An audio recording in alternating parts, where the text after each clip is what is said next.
The 1980s were a time of Jheri curls, synth grooves, matching stage jackets, and R&B groups that could start an argument in any barbershop. Some were loved, some were overloved, and some, well, folks swore they couldn't escape them. From radio overkill to that one cousin who played the cassette too much. These are the 15 most playfully hated R&B bands of the 1980s. Number 15.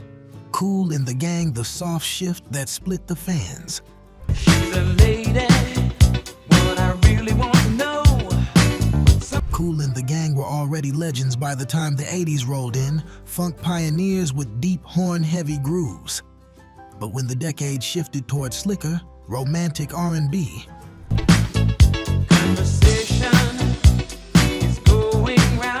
the group changed with it.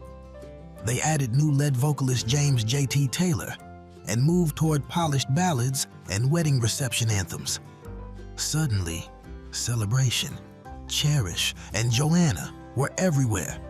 Graduations, family reunions, malls, commercials, you name it. No one knows her name, she's just a mystery. I have seen her. For some longtime fans, the pivot felt like the fun got drained out.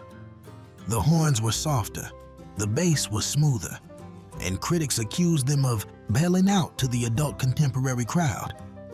But here's the thing. While the old heads were grumbling, the rest of the world was dancing, slow dancing, and falling in love.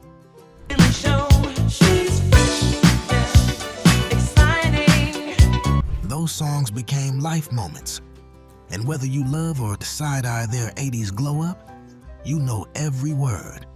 And if that was a band that went soft, this next group got clowned for being too pretty to suffer. Number 14, Ready for the World, the Jheri curl.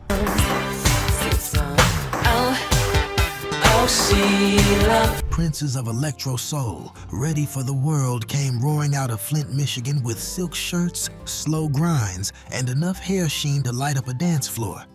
Their breakout hit, Oh Sheila, dominated radio in 1985, leading to constant comparisons to Prince. So excuse me if I start to play with your digital display. Comparisons that weren't always flattering. Folks joked that they were Prince if Prince got his outfits at the mall. And the band definitely leaned into that Minneapolis sound. Drum machines snapping, synth bass pumping, vocals dripping with pleading romance. You know it's gonna be so right. Let me love. But that's what made people talk. Some called them copycats. Others swore they were innovators, bringing bedroom energy into the mainstream. And when Love You Down hit, suddenly, every high school dance in America had a slow jam moment people still remember exactly. If folks hated on them, it was because they were everywhere. On radio, on posters, and in teenage crush fantasies.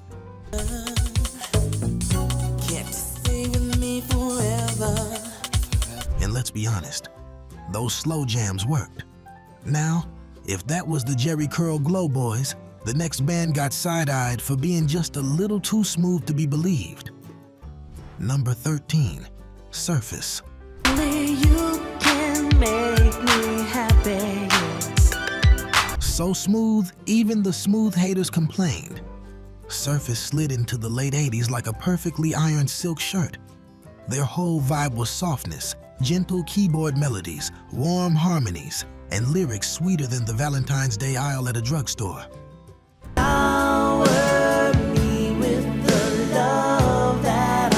With songs like Shower Me With Your Love and Happy, they became the soundtrack to wedding receptions, quiet storm radio, and anyone practicing romance in the mirror. But that smoothness is exactly what sparked the backlash. Some folks said, this is elevator music with extra sugar. Others teased them for sounding like the musical equivalent of a box of chocolates. That's how I think about you, baby. And let's be real, Surface didn't try to be edgy. No leather jackets, no street grit, just pure I love you baby energy. Yet that's what made them timeless. They gave permission to feel openly and softly during an era that was starting to flex tougher images. Their songs wrapped listeners in pillows, hearts, and candlelight, and whether people will admit it or not. Memories we share will live. Every one of us has sung one of their hooks when we thought nobody was listening. But if surface was soft and sentimental, this next group got dragged for being too pop, not enough soul. Number 12, The Jets.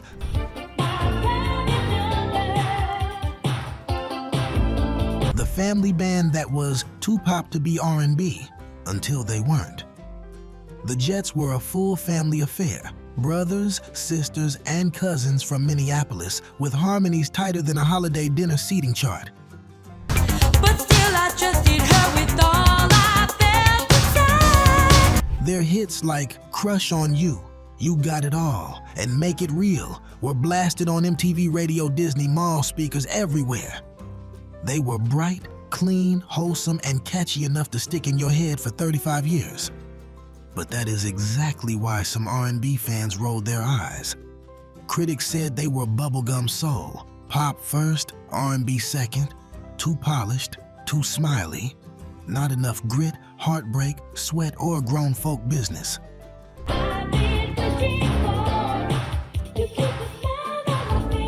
Some older listeners felt like they were being marketed a kid-friendly version of love songs.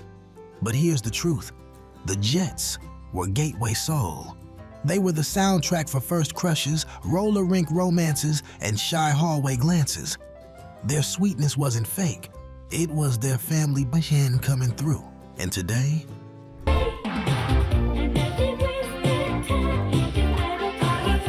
those songs hit like a memory you didn't know you missed. But if the Jets were seen as too sweet, this next group caught heat for being too dramatic in every direction: fashion, dance, and emotion. Number 11, Atlantic Starr. Hits. It's called Always. Once again, ladies and gentlemen, Atlantic Starr. The ballad kings who made love songs too emotional for some. Atlantic Starr had a gift. They could make a love song feel like a lifetime commitment. Their harmonies were lush, their melodies heartfelt.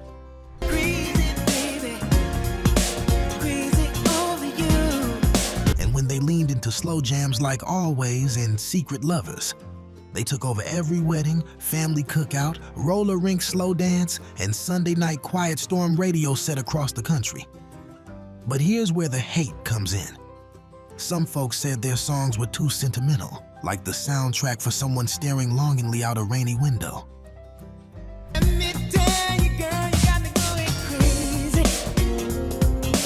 Secret Lovers sparked endless debates, with listeners yelling at the radio like, "Just break up already." And once Always became the go-to wedding anthem, people swore they couldn't escape it, even if it was beautiful. There were also lineup changes, lead singer switch-ups, and evolving sounds that made fans argue over which era was the real Atlantic Starr.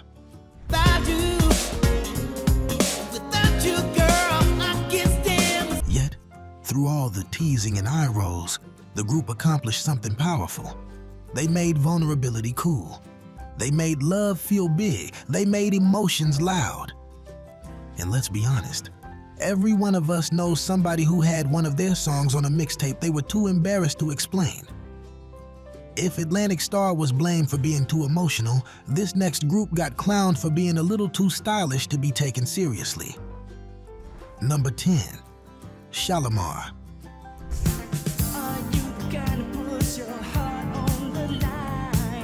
The glam squad who turned R&B into a music video lifestyle. Shalamar was the definition of style forward. Born from the TV dance show Soul Train, they came into the 1980s with moves, wardrobe flair, and harmonies that felt like neon lights and nightclub perfume. Baby, I can make you feel good. I can make you feel good. Songs like A Night to Remember, Second Time Around, and Make That Move were the soundtrack to roller rinks, dance floors, and teenage daydreams about being grown. But for every fan who loved their polished choreography and disco to R&B sound, there was someone saying, man, they're just too pretty. People accused them of being all video image, no struggle. And when the group dynamic turned into real-life tension, especially between Jody Watley, Howard Hewitt, and Jeffrey Daniel, fans picked sides. Breakups, reunions, shade.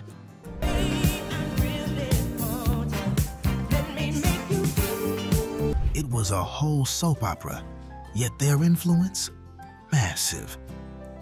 Shalamar set the blueprint for the modern R&B performance group. Coordinated fashion, smooth synchronized dancing, romance-driven hooks. Chris Brown, Usher, New Edition.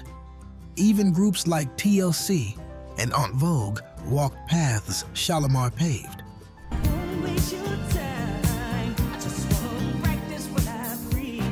The hate was really just envy disguised as critique.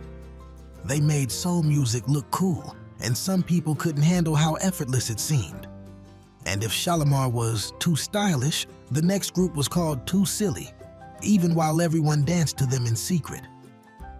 Number 9, Midnight Starr, the party starters who got called corny.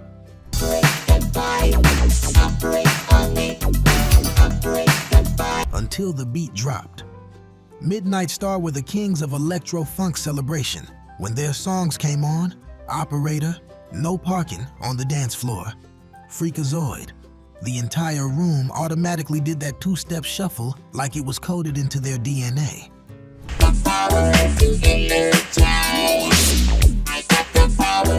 But that didn't stop the jokes. Critics and serious music heads teased them for being gimmicky. The robot voices, the cartoonish synth effects, the playful lyrics, the music videos that looked like sci-fi school plays with glitter budgets. People claimed it was party music with no depth, something you danced to but didn't think about.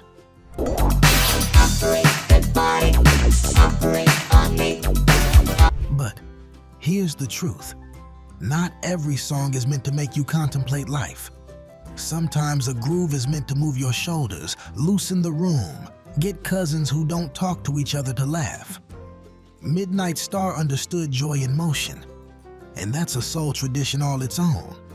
And that synth funk, it became a blueprint for everything from New Jack Swing to early hip-hop sampling to 2000s retro future R&B. This is an emergency. The same people who teased Midnight Starr still know exactly how to hit that no parking choreography when the DJ drops it. If that was playful funk, the next group caught heat for being too mainstream, even though they were quietly shaping a whole generation of R&B sound. Number 8, The Deele, the group people claimed they never liked.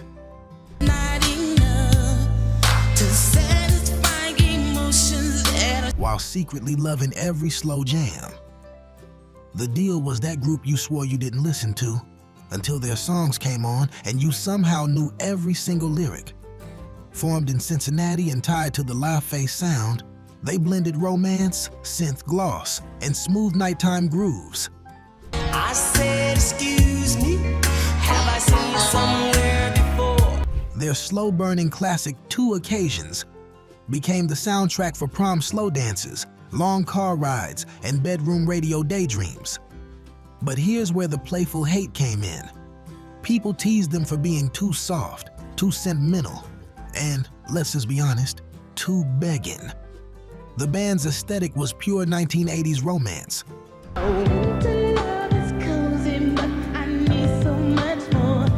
Coordinated suits, gentle harmonies, sensitive expressions. And when Babyface and L.A. Reid later became legendary hitmakers, fans went back and acted like they never side-eyed the Deele in the first place. The truth? The Deele didn't just make songs. They made moments, the kind you'd have remembered decades later. And the same folks who cracked jokes in the 80s, they still turn into poets whenever Two Occasions hits that opening chord.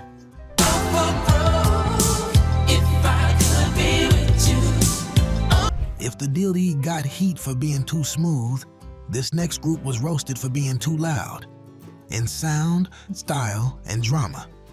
Number 7, Lakeside.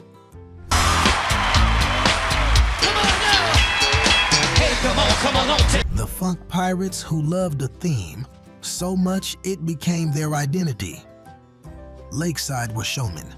Costumes, concept albums, live theatrics. They didn't just perform funk, they acted it.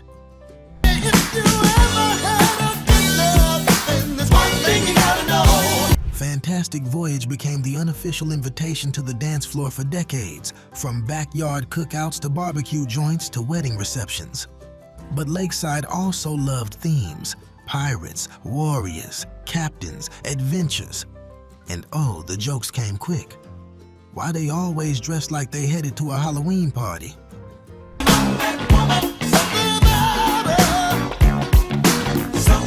Is this music or a stage play? Are we listening or role-playing? But here's the thing, Lakeside brought imagination and theater into funk. They created worlds, not just songs. Their shows were spectacles. Their grooves were heavy. And the people who laughed still danced every single time the beat dropped. Lakeside didn't want to be realistic. They wanted you to escape. And deep down, everybody loves a ride when the voyage is fun.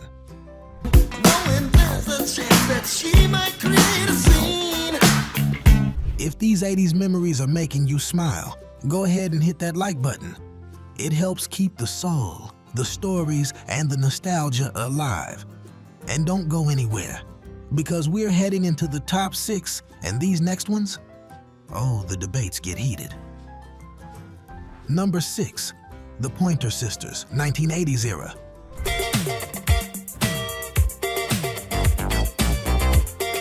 The legends who went pop and caught heat for it. Now let's be clear, the Pointer Sisters were already powerhouses long before the 1980s.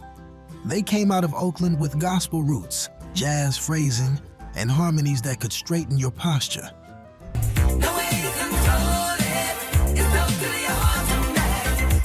But when the 80s rolled in, they made a hard pivot into pop-forward dance grooves. And suddenly, everybody had an opinion. Songs like I'm So Excited, Jump, For My Love, and Neutron Dance were massive. They were in movies, commercials, aerobic studios, and every radio format under the sun. But some R&B purists accused them of leaving soul behind. Folks said they went too MTV, too neon, too flashy.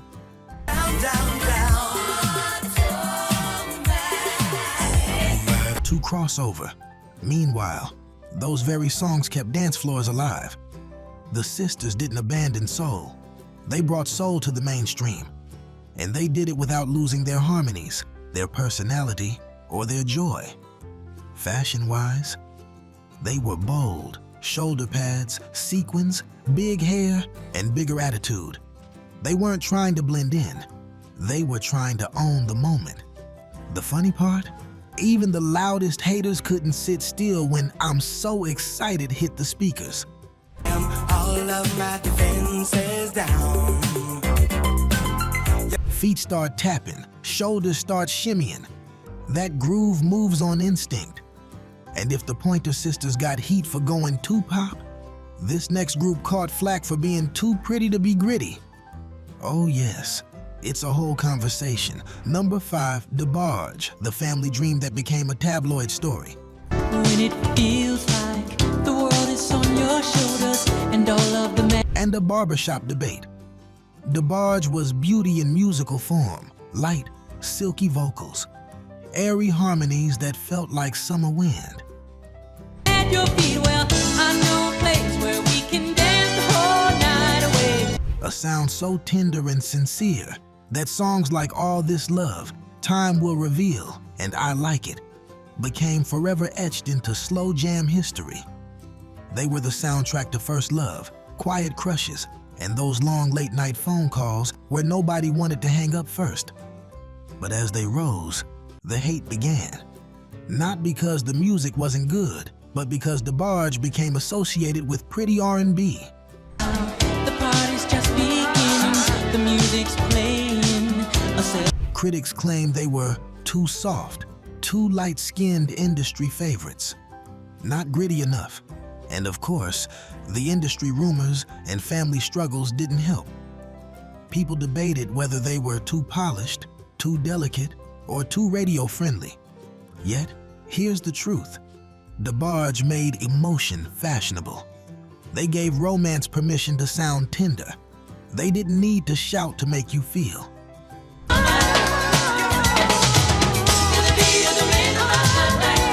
And when L hits that falsetto, you already know what time it is. Their hate was only proof of their impact. You can't clown what didn't move the culture, and DeBarge moved hearts. And if DeBarge represented soft romantic elegance, this next band caught heat for being too commercial, even while they were inventing a whole new sound. Number 4, the S.O.S. Band. Tell me I am crazy. The Groove Masters' critics said all sounded the same, until they didn't. The S.O.S. Band was built on a formula. 'Cause I feel you're already mine. But it was a formula that worked. Full, sweeping synthesizers, drum machine beats that thumped, a deep pocket groove that sat right between funk and slow jam, and vocals that glided like quiet conversation, confident, smooth, and intimate. Songs like Just Be Good to Me, Tell Me If You Still Care, I don't care what you do to them.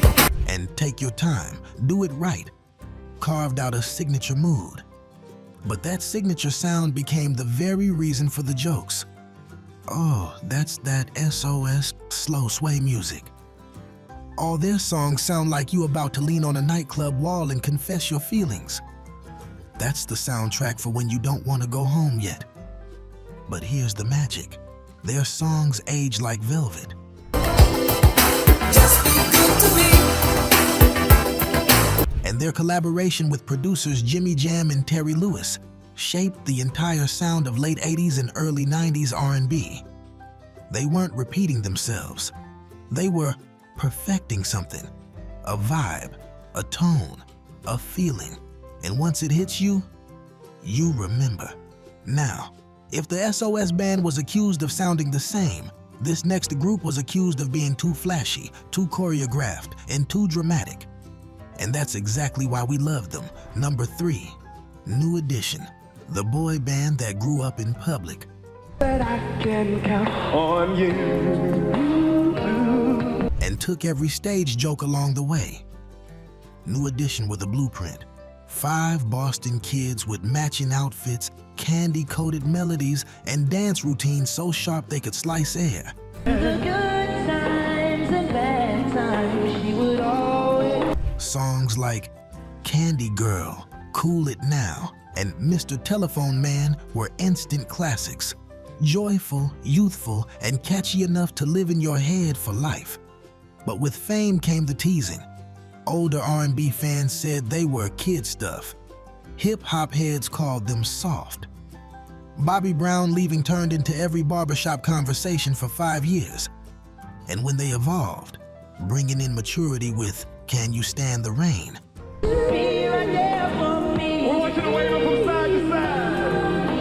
Some listeners didn't know how to handle seeing their childhood group become grown folk heartbreak philosophers. And yet, every group that came after them owes them something. Boys II Men, Jodici, BBD, 112, Jagged Edge. Even NSYNC and New Kids on the Block modeled their entire existence off what New Edition built.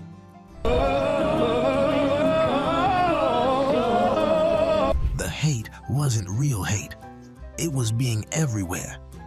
When a group is that successful, that influential, that culturally defining, people don't criticize because they failed. They criticize because they mattered. And if New Edition got heat for being too polished, this next group got dragged for being too adult, even while they were bringing romance back to the dinner table. Number 2, Anita Baker in Chapter 8. Come on, sing it with me, sweet love. Sophisticated soul that some said was grown folks only. Now hear us out. Anita Baker is untouchable, a once-in-a-lifetime voice, a velvet tone you feel in your chest.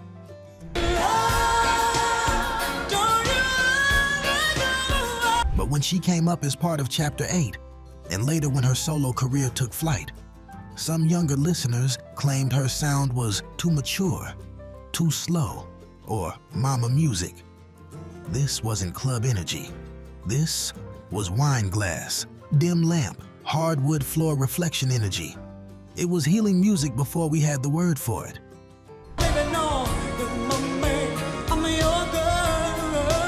Songs like Sweet Love and Caught Up in the Rapture weren't just sung, they were experienced. Deep breath, closed eyes, hand on the heart.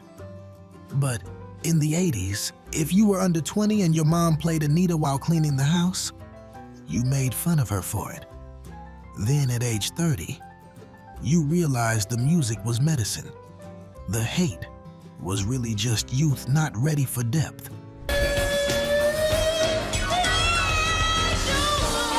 And when it hits you, it stays. But trust me, nothing, and I mean nothing, prepares you for the debate waiting at number 1. Number 1, Starship. The We Built This City era of R&B crossover soft rock influence.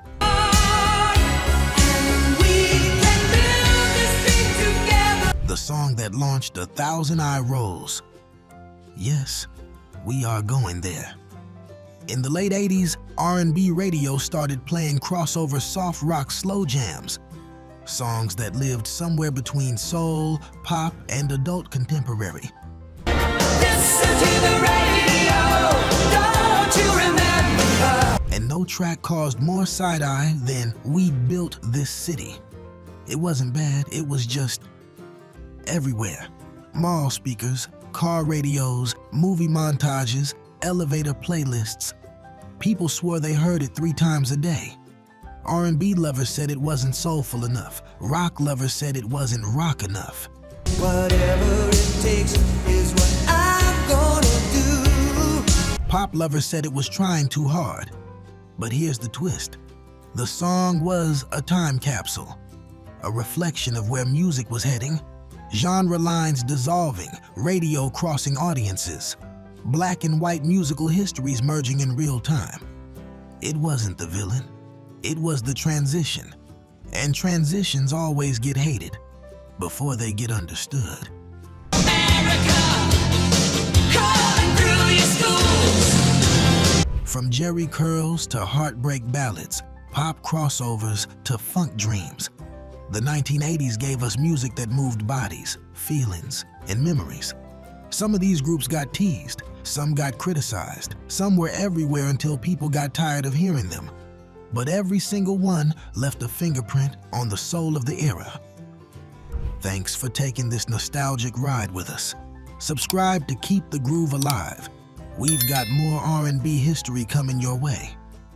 And up next, 15 controversial R&B songs that defined the 1980s. Click the end screen and let's keep the music flowing.